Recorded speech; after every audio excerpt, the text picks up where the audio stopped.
Jemaat yang dikasihi Tuhan, salam. Coba saudara-saudara perhatikan kertas ini. Ini adalah kertas yang tidak utuh. Dan kalau kertas yang tidak utuh seperti ini, kadang-kadang kita cenderung untuk buang. Karena memang kalau sudah lubang seperti ini, tulisnya mau bagaimana? Bisa ya? Sebenarnya kertas ini melambangkan saya yang lemah dan kadang-kadang merasa tidak berguna. Tetapi apakah seperti itu? Karena merasa tidak berdaya, tidak utuh, lalu kemudian tidak berguna? Tidak utuh seperti ini karena kita belum bisa menerima diri sebagaimana apa adanya. Kalau dua kertas ini ibarat manusia mau berkomunikasi satu dengan yang lain, tidak bisa nyambung karena masing-masing merasa ada luka batin dalam dirinya yang belum bisa dipulihkan atau diperbaiki. Komunikasi antara dua bagian yang tidak utuh seperti ini seringkali menimbulkan soal. Pribadi yang satu dalam satu persekutuan seringkali mengalami ketidakutuhan karena yang satu seringkali merasa lebih daripada yang lain. Roh Kudus menolong orang percaya untuk bisa berkomunikasi dengan baik. Kenapa seringkali timbul persoalan? Karena komunikasi kita tidak menyatu, kita tidak baku dapat karena ego masing-masing. Yang satu suara tinggi dan yang lain sudah suara tinggi, saya suara lebih tinggi. Yang satu hebat, saya lebih hebat.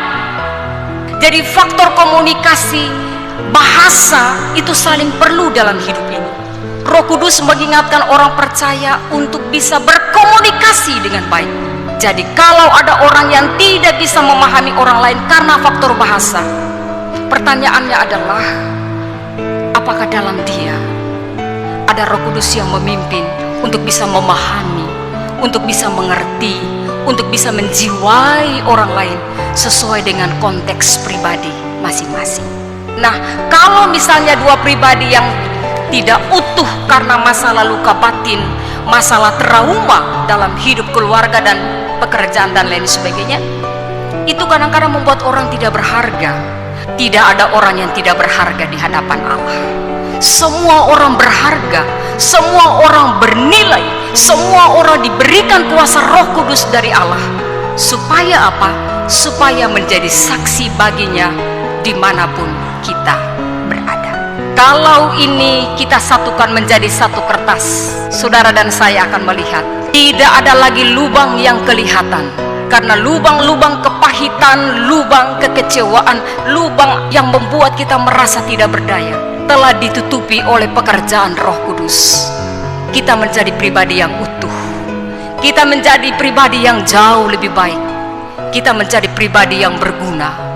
Karena Kristus berdiam dalam diri kita dan membuat kita mampu berkarya, hidup lebih berkenan, hidup lebih bernilai.